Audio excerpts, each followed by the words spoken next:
Number 1. I was 15 and had a boyfriend who lived 8 miles from my house. We used to sneak out and visit each other at night, but didn't have cars, so we would walk. He'd walk to my house or I'd walk to his. One of these nights, I had visited his place and it was getting late, around 2 or 3 AM, so I left. I started down the main road as usual and heard a car slow down behind me. I looked to my left and saw an older car pull up next to me. The guy looked young, older than me but still in his 20s. He asked me if I wanted a ride. I said, "No thanks, I'm good."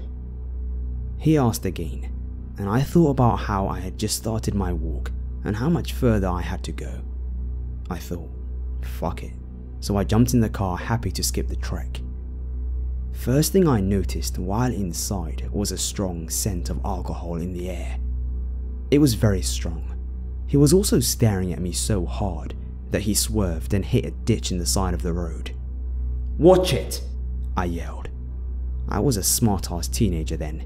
He just gave me a goofy drunken smile. He was driving really slow too. Not sure why, but out of all of the red flags that had presented themselves, it was his super slow driving that bothered me the most. I'm just gonna stop here and remind you guys that I was a really naive 15-year-old. Up until this point, I was just annoyed with this dude. Nothing more. I had told him to go straight on this road for a few miles when he slowly turned right into a small street. Immediately, I said, "Dude, what the fuck are you doing? I said I lived that way." "We're going to my friend's house." "Fuck no, take me home." He just ignored me and kept staring at me while driving super slowly. I demanded that he stop the car and he ignored me again. Pissed off now, I opened my door and jumped out of the car. I fell hard and got up and started walking away angrily. He was already out of his car and crossed my path. He clutched my arm so hard and pulled me to his car. He sat in the driver's seat and told me to crawl over him into the passenger. I pulled and yanked, but he was really strong. This is finally when I started getting scared in the situation. He wasn't letting me go and was basically trying to kidnap me. A horrible feeling of dread just washed over me. I was looking at the moon, and it looked so big and beautiful. So many nights I had marveled at its beauty, and I felt like now it was bearing witness to my demise. I burst out crying.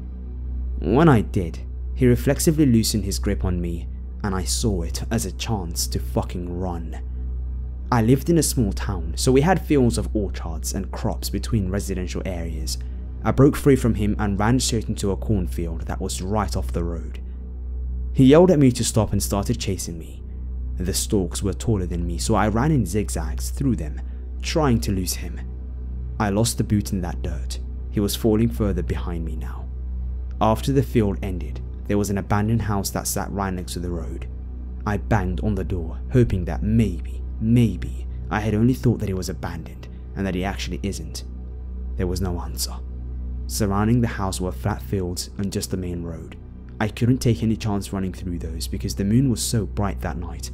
I was sure that he would see me, so I climbed a huge tree in front of the house, really high, just hoping that he wouldn't see me. A short while after, he came out of the cornfields, and I could see him below me looking all around for me. I was terrified at this point. I could only cry as silently as I could, praying that he wouldn't look up. After a while though, he gave up and walked back to his car. I thought that was the end of it, but he got in his car and drove up and down the main road looking for me. I was up in the tree for a very long time. I was getting physically tired. I couldn't believe how hard he was looking for me. Sometimes, he would get out of the area and look deeper into areas off of the main road. Then, he'd jump back in his car and go up and down them, really fast or really slow. After a few hours, he finally disappeared. 30 minutes passed without seeing his car, and I decided to head home. Again, because the moon was bright and the fields ahead were low, I literally low crawled through them, scared shitless that he might show up, see me off the main road, and chase me again. When I got home, it was dawn, and I was shoeless and covered in dirt. Grateful to be home still. Needless to say, I never walked the street alone again at night. Number 2. This is a story that happened to me a long time ago when I was in 10th grade in high school. I don't really share it much because my past was pretty dark and I'm not proud of who I was. I was a troublemaker in my teens.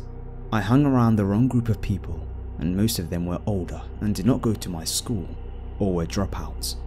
I even quit school, but my parents threatened to send me away to live with my very strict grandmother in Germany if I didn't go back, so I returned to school. Even though I returned, I skipped a lot and barely did my homework. I would literally go to every party I could find. And one night, I got lucky and went to a party each night for a week straight. I drank a lot of alcohol and did drugs to the point where people thought that I was an addict. I did crazy things like have my friends cut my arms and legs for pleasure. That was what life was all about, I thought. My ex-best friend, Lisa, and I would go everywhere together. She was 4 years older than me, and I saw her as my role model. She was nowhere near a good one. We loved doing drugs together.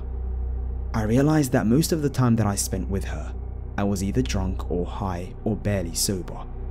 And it was like our friendship wasn't even real, now that I think about it. We had trouble buying drugs. She lost her job and I had no job, so getting money was hard. The only money I received was from chores, but my parents were cheap and only gave me like $5 a week. I was too impatient for that. Well, one day, Lisa was racking up hundreds of dollars. I was amazed and asked her how she got so much, and she would just say, "I got my ways, don't worry about it." One night, she gained $1,000 in 1 week from her ways. I had to know her secret. I needed to be part of it. I begged her to tell me. What she told me really shocked me though. She said that she would sleep with random guys at parties and pretend that she was super drunk, so that when she woke up next to the guy, she would freak out and pretend that she didn't remember a thing. She then threatens to take them to court for raping her unless they gave her money. She would threaten them for days until they finally paid up. She told me to do it too, because we'd make double the money and be quote-unquote rich. I was unsure about the idea because I thought it was wrong and I definitely did not want to sleep with many guys. I had sex, but I didn't open my legs too easily. She said that she could raise enough money to go to Hawaii or somewhere nice. She was just telling me every good reason for me to basically sell my body and con people. I was stupid and gave in. So we went to parties and picked out my victims. Sometimes I'd be so nervous that I didn't follow through with it and ended up giving people free sex. I felt really disgusting for doing this to myself and to others, but I'd do anything to obtain money for drugs. I only did this about 8 times before I finally stopped. I'll tell you why I stopped. I almost got killed by one of the victims.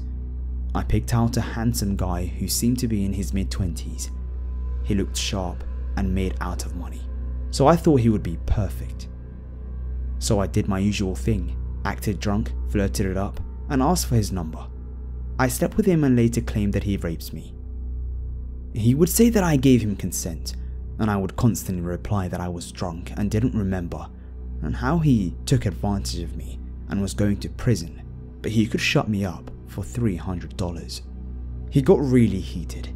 He was onto me hard, saying that I was conning him out of money.